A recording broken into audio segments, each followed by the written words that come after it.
And today's data protection quickie is all about LIAs, legitimate interest assessments. So what is an LIA? Well, a legitimate interest assessment is a perfect tool for you to demonstrate that you have legitimate interest as your lawful basis to process data. So it's a simple form of risk assessment and it's used standard across all businesses. So when would you use an LIA? Well, you'd use one every time you wanted to bring in a new system or a new process that you were relying on legitimate interest as your lawful basis for processing that personal data. Now, this could be something like a reviews platform, or it might be a new fraud detection system. It could even be a fingerprint scanner for your staff to monitor their timesheets. But those are the sorts of things you would use legitimate interest for. And you would want to prove that you had legitimate interest by documenting that on a legitimate interest assessment form. Now, interestingly, there is no specific requirement in the GDPR for you to complete an LIA. However, it's absolutely almost impossible for you to prove if you needed an audit trail that you had justification, and it would be really difficult for you to meet your obligations under the accountability principle without it. And let's face it, GDPR is an accountability process. So without it, you can't prove it. Now, the ICO have a fantastic template for an LIA on their website, and it's really easy to download and it's simple to complete. And I'm going to help you do that today and just talk you through how you're going to do that. So here we go. Now, the first part of the LIA is the purpose test. And this is all about where you have to explain why you want to use a new system. What's it going to do for you that you haven't been able to do before? And what is the benefit to your business? Is it going to increase sales? And if not, what would be the impact if you couldn't use it? Does that mean sales will go down? So you're explaining why you need to use this new system. You're also going to have to explain and make sure that you are complying with all the other regulations within your industry. So that could be PECA for marketing, direct selling. So there'll be lots of other regulations that you might have to just prove that you've taken into account as well.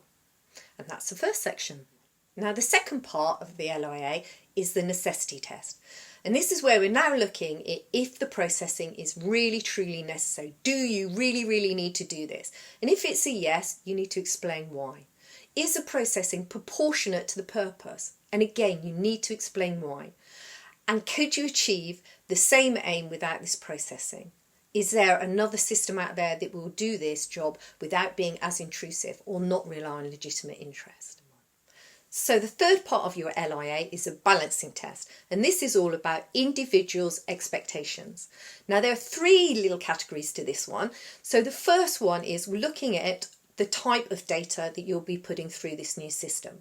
So is it special category data? Is it customers' data? Is it employees' data? So you'll be looking at all these types of categories. Now, some of them won't apply to you. If your business is, it may not be likely that you'll be using children's data, but it will ask you that and you'll just say no. So you're just now filling in what category data you're going to be processing. And the second part is reasonable expectations. So we're asking now, do you have a relationship with that person already? Are they a client? Are they a customer?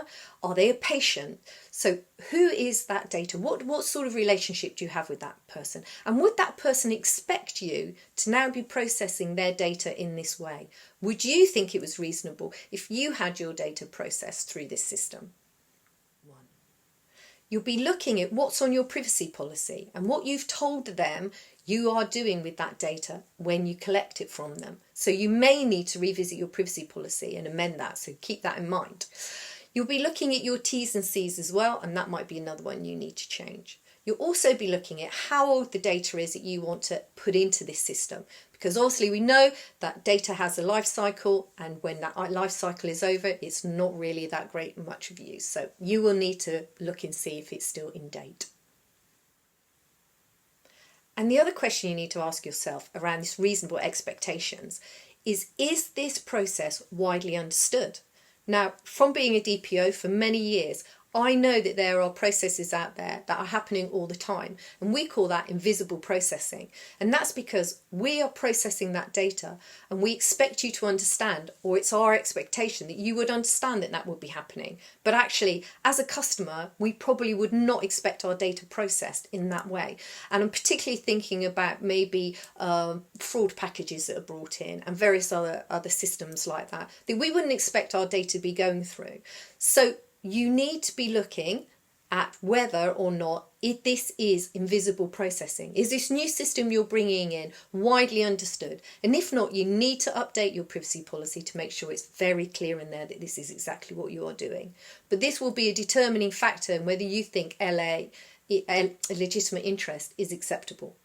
Now, the third little section is all about likely impact. So now you're looking at what would the impact be on that data subject if something went wrong. So you'll be looking at if there was a data breach, how would that impact on the individual? You're also looking at, can you trust the third party? Would the third party be processing that further? Is it passed to another sub-processor? How is that going to affect the data subject?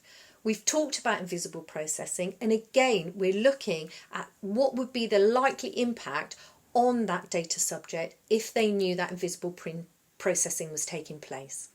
What would the impact on them be? So this one's all around the impact if something goes wrong.